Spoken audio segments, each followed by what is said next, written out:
بسم اللہ الرحمن الرحیم۔ فلائی نیوز کے تمام دیکھنے اور سننے والوں کو خوش آمدید۔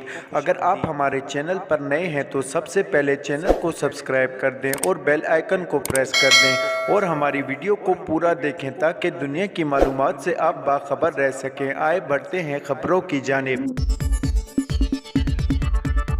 سپریم کورٹ نے حکومت کی جانب سے عمران خان کا لانگ مارچ فوری روکنے کی استدعا مسترد کر دی۔ عمران خان کے خلاف توہین عدالت کیس میں ایڈیشنل اٹارنی جنرل کا کہنا تھا کہ عمران خان کی ڈی چوک کال توہین عدالت ہے۔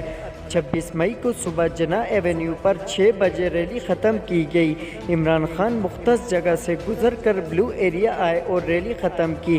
مختص مقام H9 سے 4 کلومیٹر آگے آ کر عمران خان نے ریلی ختم کی۔ ایڈیشنل اٹارنی جنرل کی جانب سے عمران خان کا لانگ مارچ روکنے کی استدعا کی گئی، تاہم عدالت نے وفاقی حکومت کی لانگ مارچ فوری روکنے کی استدعا مسترد کر دی۔ چیف جسٹس عمر عطا بندیال نے کہا کہ عمران خان کا لانگ مارچ روکنے کی درخواست اب موثر ہو گئی کیونکہ وہ دوبارہ آ رہے ہیں۔ عدالت نے توہین کیس میں عمران خان سے جواب طلب کرتے ہوئے کیس کی سماعت 31 اکتوبر تک ملتوی کر دی۔ یاد رہے کہ چیئرمین تحریک انصاف عمران خان نے جمعے سے اسلام آباد کی جانب لانگ مارچ کا اعلان کر رکھا ہے۔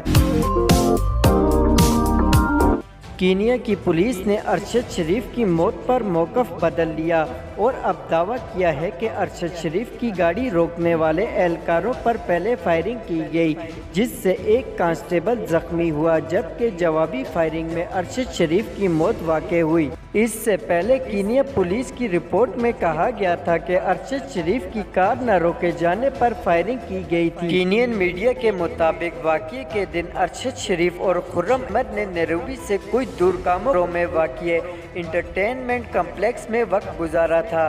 کمپلیکس میں شوٹنگ رینج نشانہ بازی کے شوقین افراد میں مقبول ہے۔ پولیس کے مطابق گاڑی چلانے والے ڈرائیور خرم احمد نے 26 کلومیٹر دور ٹنگا میں مقیم پاکستانی نکار احمد کو فون کیا۔ نکار احمد نے خرم احمد کو گاڑی اپنے گھر کی طرف لانے کا کہا۔ جب گاڑی نکار احمد کے گھر پہنچی اس وقت تک ارشد شریف انتقال کر چکے تھے۔ میڈیا رپورٹ کے مطابق جس کار کی چوری کی اطلاع پر روڈ بلاک کیا گیا وہ اور ارشد شریف کی کار کی کمپنی مختلف تھی۔ سعودی عرب کے وزیراعظم ولی عہد محمد بن سلمان نے وزیراعظم پاکستان شہباز شریف کی درخواست پر مسجد نبی میں ہنگامہ آرائی کے جرم میں قید تمام پاکستانیوں کی رہائی کا حکم دے دیا۔ وزیراعظم نے سعودی ولی عہد سے واقعے پر گرفتار پاکستانیوں کی رہائی اور درگزر سے کام لینے کی درخواست کی تھی۔ سعودی ولی عہد نے مسجد نبی میں ہنگامہ آرائی میں قید تمام پاکستانیوں کی رہائی کا حکم دے دیا۔ اس پر وزیراعظم نے سعودی ولی عہد سے اظہار تشکر کیا اور کہا کہ اللہ تعالیٰ آپ کو اس کا اجر عطا فرمائے۔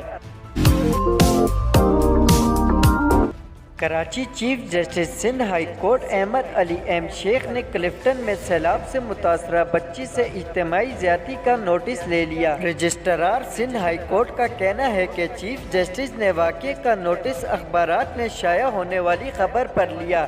Chief justice Ahmad Ali M Sheikh نے ڈی آئی جی ساؤتھ کو 27 اکتوبر کو 1 بجے ذاتی حیثیت میں طلب کر لیا۔ Chief justice Sindh high court نے ایس ایس پی انویسٹیگیشن جنوبی ون کو بھی ذاتی حیثیت میں واقعہ تحقیقات سے متعلق رپورٹ کے ہمراہ پیش ہونے کا حکم جاری کر دیا۔ یاد رہے کہ گزشتہ روز کراچی کے علاقے کلفٹن میں سیلاب سے متاثرہ بچی سے اجتماعی زیادتی کی رپورٹ سامنے آئی تھی، جس پر پولیس نے کارروائی کرتے ہوئے ایک ملزم کو کراچی اور دوسرے کو اندرون سندھ سے حراست میں لیا تھا۔